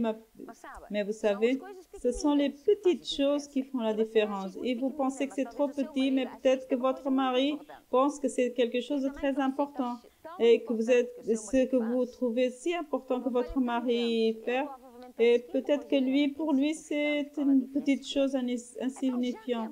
Alors, si c'est quelque chose si petit pour vous, alors il faut le changer. Si c'est quelque chose qui n'a pas de différence, qu'est-ce que ça vous coûte de le changer? Et quand nous prenons cette décision, parce que tout dans la vie commence avec une décision, je vais le faire, et après la personne le fait. Et après, vous savez que vous n'allez pas arriver d'un jour à l'autre. Vous allez faire de mieux en mieux, mais il faut le faire. Et c'est l'effort, notre désir de vouloir changer. Et on investit ainsi dans notre mariage. Et pour ça, nous sommes en train de récolter aussi. Et on va voir que notre mariage, il devient un mariage heureux. Et ça commence avec notre partie. Et Dieu fait partie de notre famille. On a mis Dieu dans notre famille. Il est en première place. Et c'est ses principes. Alors, on les met en pratique. Et je voulais, en lisant en 1 de Corinthiens 13. Si vous lisez 1 de Corinthiens 13, au lieu de dire l'amour est comme ça, parce que c'est le chapitre qui parle de l'amour, mais au lieu de ça, vous dites votre nom et vous allez écouter ce que vous-même vous dites, alors rien que ça va changer votre attitude. Parce que vous allez écouter ce que vous disiez. Est-ce que je peux être vraiment la personne qui ne va pas s'irriter? Qu'est-ce qu'il nous dit en 1 de Corinthiens? Vous dites pour vous-même. Moi, je suis bénin. Je n'ai pas envieuse. Je me supporte pas avec l'indécence. Je ne cherche pas mes propres intérêts. Je mérite point. Je ne supporte pas le mal. Je suis pas injuste. Je souffre tout. Je crois en tout. J'espère en tout. Je supporte tout. Alors l'amour ne faille jamais. Alors ça c'est mon conseil pour vous. Il faut construire votre famille, votre mariage. Et vous savez, c'est pas quelque chose qu'on fait dans un seul jour. C'est un travail de tous les jours. Et quand on est en train de construire notre famille, c'est pas toujours en haut. On construit, après tombe un petit peu, après on construit. Mais à chaque époque dans notre vie, à chaque montagne qu'on dépasse, on ne devient non plus fort. Et c'est le plus important, c'est de mettre Dieu en première place. Parce que si on commet des fautes, Dieu, il est là. S'il y a des choses qu'on n'arrive pas à faire, Dieu, il est là pour prévoir à nos nécessités, aux choses qu'on n'arrive pas à faire. Et il va faire ce qu'on n'arrive pas à faire. Alors nous allons tous faire ça. Nous allons construire notre mariage et notre famille. Amen. Amen. Amen. Amen. Amen. Amen. Et Amen. Est-ce que je suis en train d'apparaître là? Je sais si bien là. Oui, je vois ça. Je pense. Là, c'est le côté du studio que c'est le Chrome. C'est pas que je suis du Sporting, mais bon, il n'y a aucun mal. Mais je ne suis pas contre eux, mais il y a une chose, tout ça, les personnes devaient l'écouter plusieurs fois. J'étais en train d'écouter des personnes qui prennent le livre et qui disent, Marie qui dit, ma femme, tu dois écouter ça, ou la femme qui dit, mon mari, tu dois écouter ça. Moi, je suis leader de la Mana. À la maison, je ne prêche pas. À la maison, je vis. J'essaye de faire le meilleur. Mais prêcher, c'est à l'église. Mais demande à Mike qu'il sait tout. Mike, est-ce que je prêche à la maison? Non, non. Est-ce que je te donne pas de message à la maison? Non. Est-ce que je suis le père et le mari? Il y a un chant très bel et j'ai demandé à Samara que c'était bien de le chanter.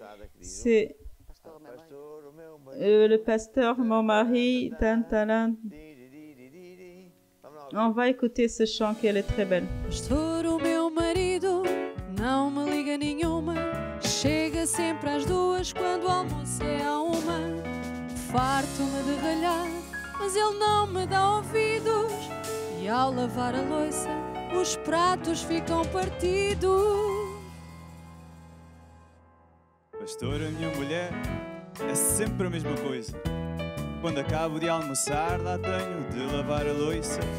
Depois farta-se de ralhar, mas não lhe dou atenção.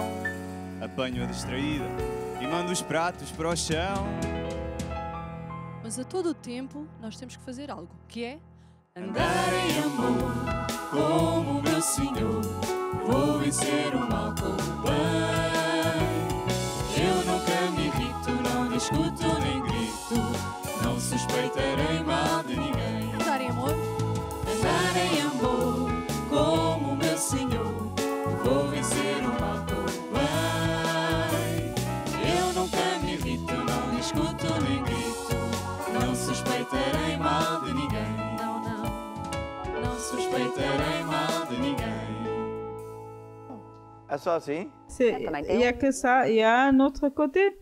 Não. Non. Diz assim. Il nous dit, Primeiro, le premier, ela não é casada. elle n'est pas mariée avec lui. Também não tem marido. Elle n'a pas de mari. E ele Et também lui não tem mulher. n'a pas aussi de femme. Pois. Voilà. Mais c'est pour ça qu'on chante nous deux. Cantar só um Lui, il ne pouvait pas chanter parce que sinon sa femme allait. Agora, a música Mais também la musique, il nous dit aussi, Pastor, o meu Pasteur, vizinho. mon voisin, Onde é que tá isso? où est-ce qu'il est là? Vai, vamos lá. On va chanter l'autre partie. Pastor, veja bem o que o meu vizinho me fez. Não lhe posso perdoar, pois não é uma nem duas as três. Fica até de madrugada a limpar com o aspirador. Arrasta os móveis pelo chão e encrava o elevador. Pastor, no meu trabalho, ninguém me olha direito. Tenho sempre a sensação de não fazer nada bem feito. Os meus colegas andam a falar mal de mim por trás. A Bíblia diz para dizer bem deles, mas eu não sei se sou capaz. Ei, os seus colegas são... Ses collègues, ils sont ceux-là, hein, tu vois? Voilà, voilà. Mais ça, c'est que la musique, voilà. Quelle est la solution alors? Andar em amor com o meu Senhor. Vou vencer o mal com o bem. Eu nunca me irrito, não discuto nem grito. Não suspeitarei mal de ninguém. Não suspeitarei? Não suspeitarei mal de ninguém. Muito bem. Très bien.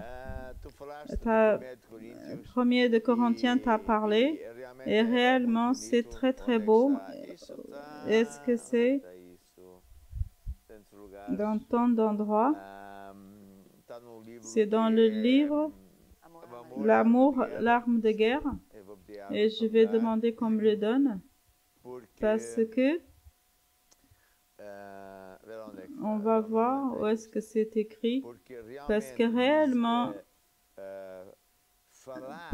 parler 1er de Corinthiens à notre nom, c'est très important. Est-ce que tu sais où est-ce que c'était? C'est Não sabes. Quem é que sabe? qui le sait alors? PDC. C'est toi qui as écrit le livre, le PJC. Il y a le pouvoir en sa parole aussi. Montre-moi dans le PJC. Voir. Je ne rappelle pas dans quel chapitre. Je cherche dans un et tu cherches dans l'autre. Celui qui trouve le premier. Samar vient m'aider pour voir où est-ce que c'est écrit. Parce que c'est... Moi, j'ai déjà trouvé. Alors il nous dit, au lieu de dire l'amour et les patients, et on peut dire moi je suis patient, moi je ne suis pas envieux, je ne suis pas jaloux, je ne suis pas présoncieuse, ni égoïste, ni rude, et je n'existe pas qu'on fasse ce que j'aime. C'est quelque chose que ça me donne envie de rire, mais je ne mérite jamais, moi aussi, jamais. Je sais que de 500 ans, non, jamais. Je t'ai jamais vu énervé, alors. Aucune fois. J'ai les yeux bien fermés. Alors, l'amour, difficilement, on regarde le mal qu'on nous fait. L'amour, je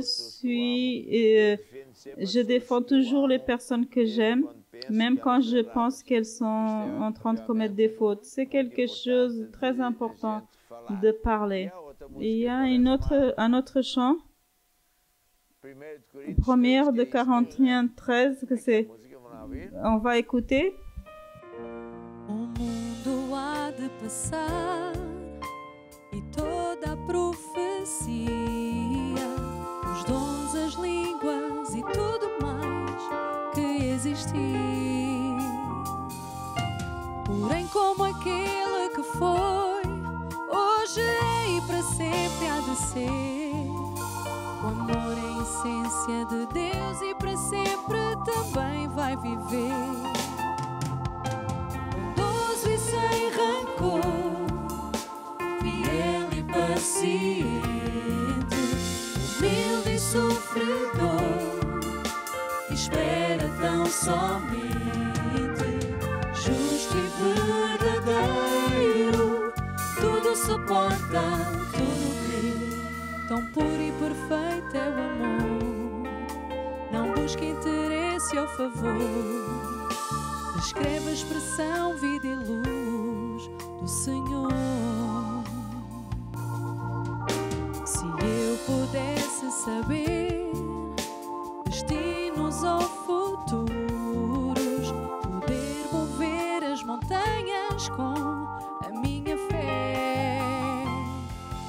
Se eu pudesse falar qualquer língua em qualquer lugar, ou desse os meus bens ao mais pobre, ou morresse em favor de alguém.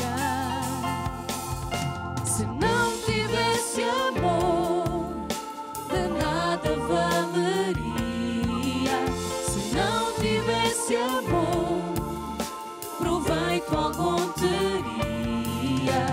Fria e sem razão, a vida então passaria. Vazia seria ao falar, o sino que insiste em tocar, se dentro de mim não houvesse o amor.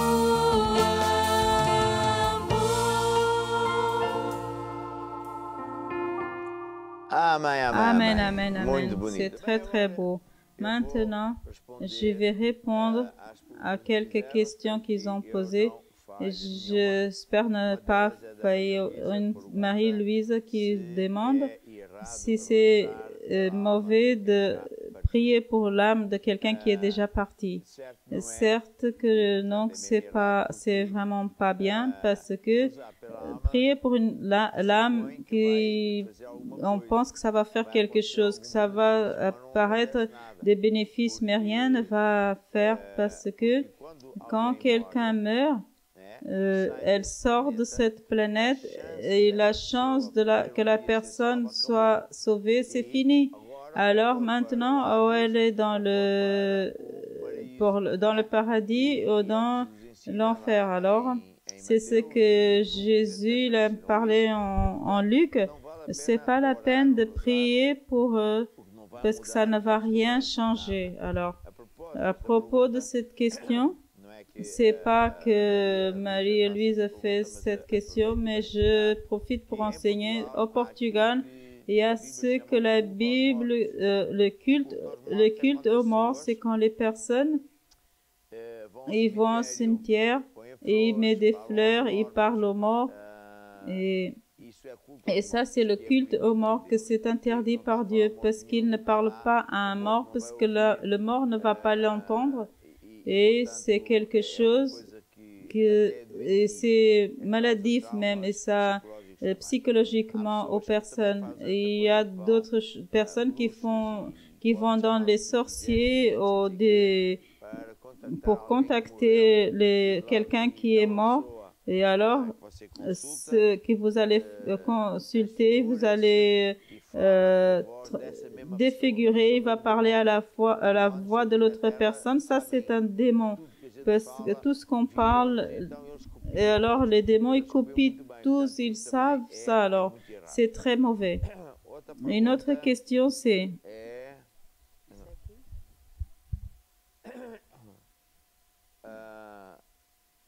Non, j'ai une là qui nous dit, c'est d'Angola, et ça fait partie de mon ministère, que c'est pas de l'église Mana. Il voit nos programmes, il aime beaucoup les livres, mes livres, qui sont pratiques et objectifs. Et il dit, plusieurs ministères en Angola, ils utilisent cela dans leurs églises, et que leur leader aussi, elle aussi, elle donne à ses amis. Mais elle demande si c'est mauvais, parce qu'hier j'ai mentionné que nous devons être fidèles à notre Église. Cette question, elle est bien et je vais le répondre le mieux que je peux. Parce que ça donne l'impression que ma réponse c'est, principalement en Angola, moi, non seulement je suis le leader de l'église Mana et Josaphat, c'est la même chose, mais aussi je suis leader des organisations religieuses qui assemblent des églises. Je me rappelle pas maintenant le nom, mais je suis leader et pour moi c'est un honneur que ces associations qui ont plusieurs églises, ils me cherchent, ils me demandent d'être un leader. Ils me reconnaissent comme un homme de Dieu. Ils m'ont demandé d'utiliser les livres, le matériel que j'ai et que j'ai cédé avec la joie. C'est la même chose qu'au Brésil. Je connais des grands leaders, des grands ministères, là où j'ai déjà prêché plusieurs fois. Maintenant, voyez, parce que la Bible dit, prouvez les esprits. Quand je vais à une église qui n'est pas la nôtre, je vais pas là-bas pour faire la propagande de mes livres. Je vais pas là-bas pour voler des personnes pour qu'ils viennent à mon église. Ça, c'est un esprit horrible. Et ce serait un mauvais homme de Dieu. Je serais un loup ou un mercenaire. Quelque chose qu'après Dieu n'allait pas me bénir. D'un autre côté, en effet, Dieu s'utilise de qui il veut. Dans ce cas, c'est de moi parce que la personne, pour la gloire de Dieu, ils aiment les livres, ils veulent les utiliser en anglais, en français. Au Brésil, alors il a beaucoup. Mais pourtant, quand j'y vais visiter ces églises, je fais même pas d'annonce de mes livres. Mais ce qui se passe, mais plusieurs, ils nous demandent pour utiliser nos livres, pour que je puisse les disponibiliser, pour enseigner aussi à leurs leaders. Et là, je ne suis pas en train de rentrer par la porte derrière. Je ne rentre pas en cachette et je ne suis pas là pour voler quoi que ce soit. Mais c'est valide. Si vous êtes dans un ministère et que le pasteur utilise mes livres, le pasteur, il prêche des choses que j'enseigne parce que c'est la loi de la Bible. Moi, je ne suis pas maître de la Bible, alors c'est bien. Mais imaginons une autre situation. Par exemple, en Angola, ça arrive en Lubang. Un individu qui a été évêque et pasteur dans notre église, il a fait des rébellions, il a tout brisé. Au lieu de se repentir, il se dit qu'il est de la Mana. Il met les t-shirts de Mana. Il dit que c'est mon ami personnel. Quand il y a des conventions, il fait semblant qu'il est l'un des nôtres et elle prend les livres.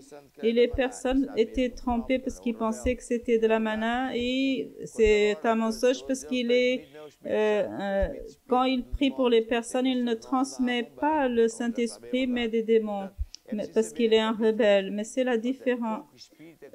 Donc, avec quel esprit les personnes font ça? Mais moi, je ne vais pas chercher. Alors l'apôtre, il donne des livres aux autres. Pourquoi tu ne mets pas les livres des autres dans votre ministère? C'est parce que la Bible dit, la première de Corinthiens 12, à propos des dons spirituels, je ne veux pas que mes frères vous soyez ignorants. Dans mon cas, Dieu s'utilise de moi pour me donner des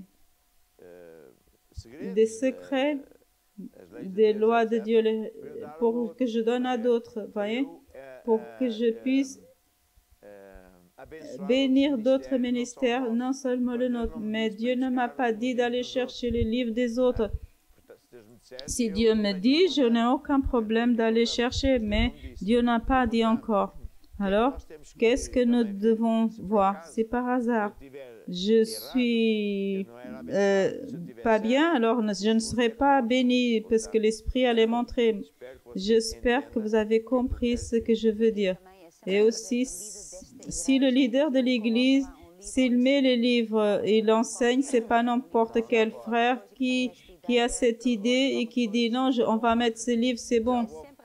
C'est à travers le leader. Il y a eu des personnes, des pasteurs de notre ministère qui ont voulu faire ça et moi je dis non, je n'autorise pas parce que vous êtes en train de faire une rébellion, vous êtes en train d'être un loup et je ne veux pas faire partie de ça. Maintenant, s'il fait, moi je ne permets pas. C'est que tu mentionnes des leaders de louange, que parfois des personnes de louange, ils sont orgueilleux. C'est quelque chose qui vient du diable. Ils ont la manie qui sont les champions. Ils veulent donner des messages aux pasteurs parce que maintenant je suis vu et le peuple les aime bien. Ils pensent qu'ils sont le maître de tout, mais c'est le leader de louange parfois qui aime aller chercher des musiques de tout et de tous et des messages et ça c'est très mal. Moi, je ne permets pas ça dans notre église, c'est évident. Mais ce qui se passe, imaginons qu'un leader de louange, il me demande de faire, il n'aura pas ma bénédiction parce que je ne vais rien lui redonner. S'il veut faire, il peut faire, mais c'est en contre-main. Si c'est un leader, il y a des églises catholiques qui m'ont demandé de mettre la musique, même leurs biges.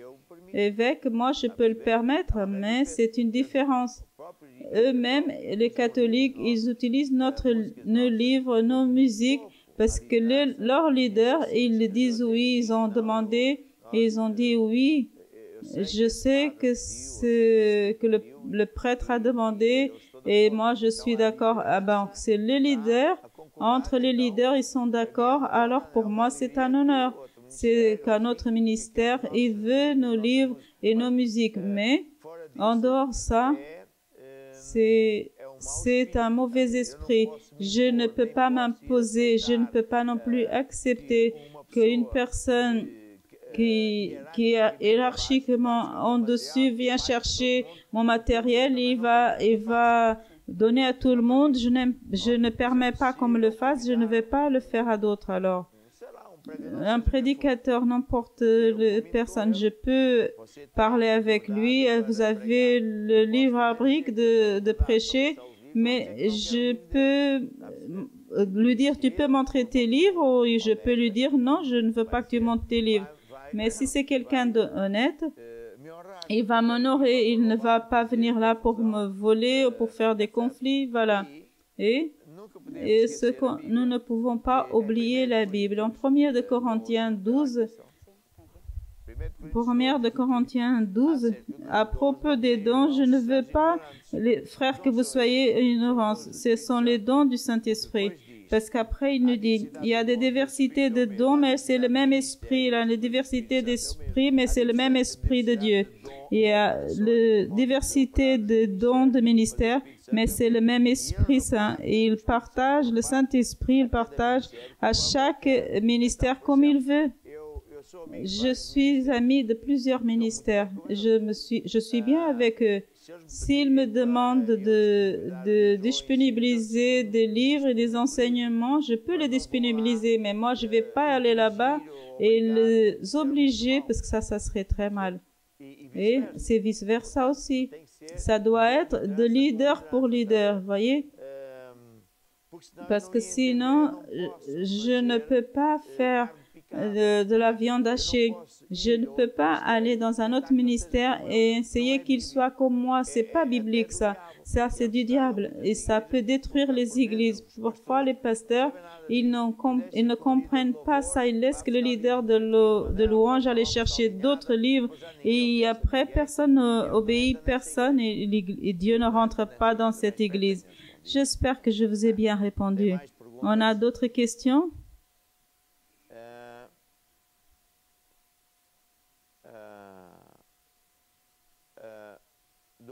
Montige, Carla demande, elle dit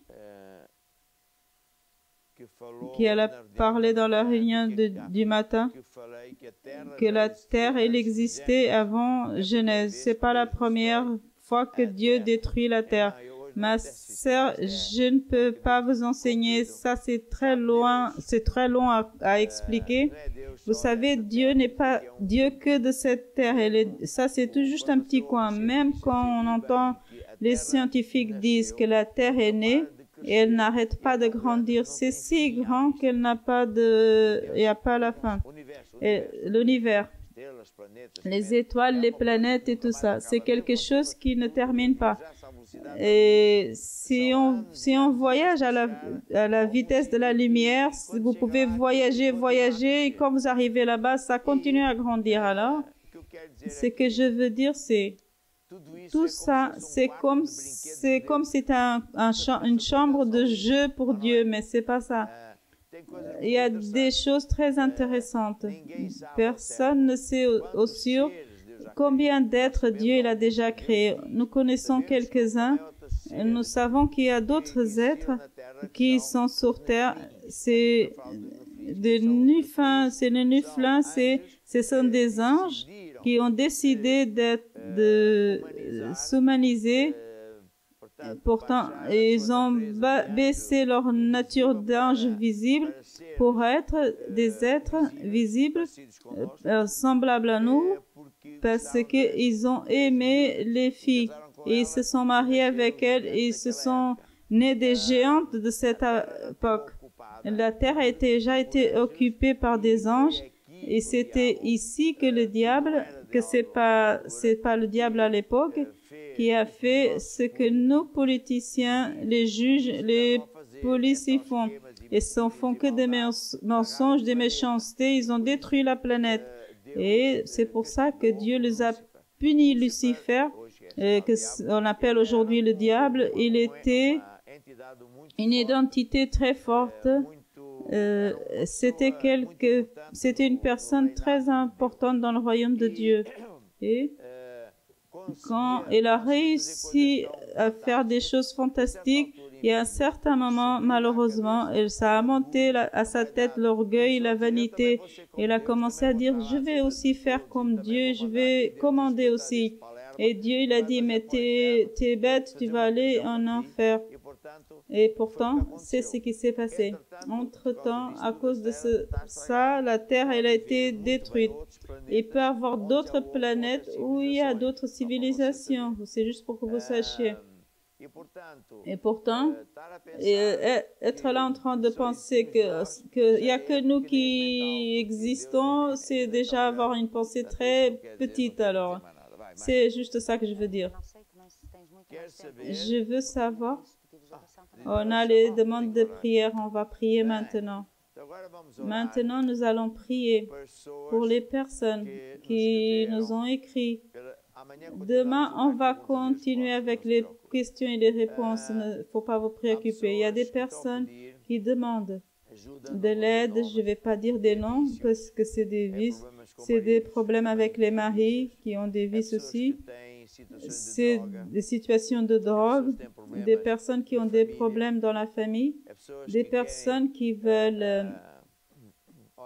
Il y a une situation ici que c'est de l'entreprise, des enfants, de la famille. Il y a des personnes qui veulent vendre la maison, ils n'arrivent pas. Et il faut semer en temps de faim et vous allez voir que vous allez réussir à vendre votre maison avec du succès. Et il y a des personnes qui demandent pour les entreprises des enfants, des personnes qui ont des entreprises.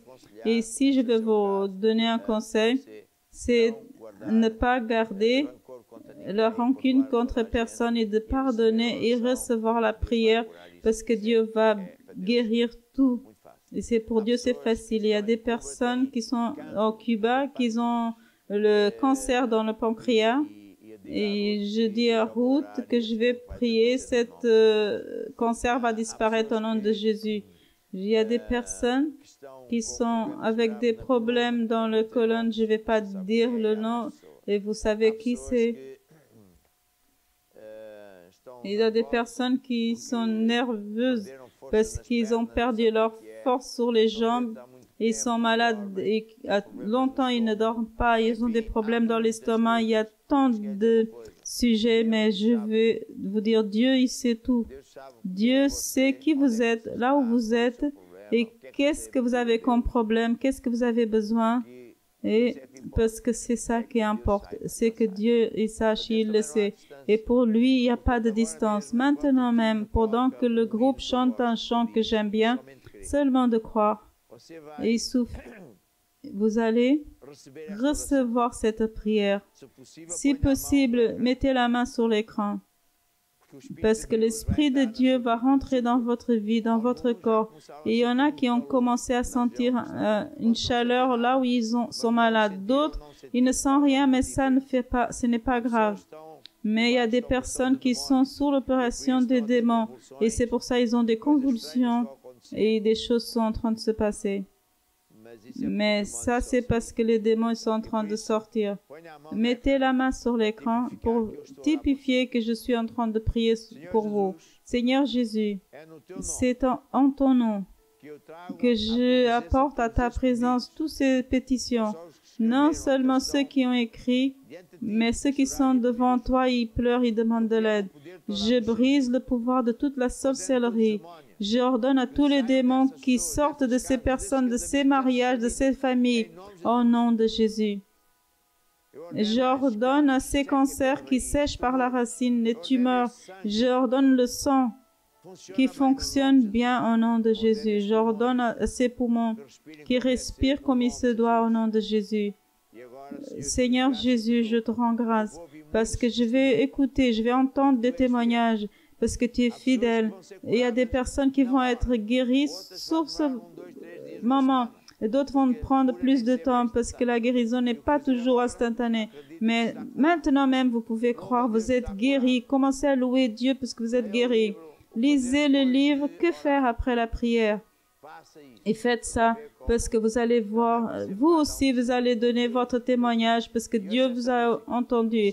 Écoutez cette musique, crois seulement que Dieu t'a écouté, que la semence elle est en toi, il est en train de travailler. Cette musique, nous allons vous dire à demain, nous allons continuer à parler des choses de Dieu. Demain, nous allons continuer à prier et à répondre aux questions de tout ce que je puisse savoir. Que Dieu te bénisse. N'oublie pas, crois seulement, marche avec Dieu et la foi en Dieu et tout va changer. Que Dieu vous bénisse.